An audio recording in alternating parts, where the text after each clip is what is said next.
Γάτα! Γάτα, γατούλα, έλα εδώ. Ψιε, ψιε, ψιε, ψιε. Γάτα. Όταν θα έρθει με τον Η Μονούλης, θα έρθει με τον θείο της, ναι.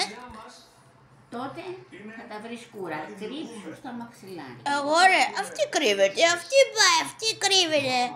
Εμένα μ' αγαπάει ρε το θείο, αυτή είναι πάει δίπλα και του γρατζουνάει ρε τα έπλα και του έχει κάνει τη σίτα καραγκιός μπερδέναμε. Δεν ξέρετε τι τραβάει ρε δίπλα ρε το γείτονα αυτό το θείο με το... Ναι, αλλά εσύ γιατί κρύβεσαι?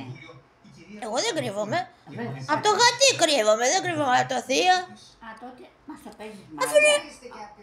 είναι χαμένο ρε αυτό, δεν πάει καλά ρε, είναι τρελό αυτό το γατί, δεν πάει καθόλου καλά έτσι. Δηλαδή? Δεν ξέρετε τίποτα, την έχετε ότι είναι καλό γατί, καλά. Άστα τι είναι. Μη. Άκου τι λέει, μη της φωνάζει, δεν πάει καλά αυτό το γατί. Τρελό είναι, κλείνω τώρα γιατί κάτι έκανε αυτή. Ωιντε, έλα, πού πάτε ρε.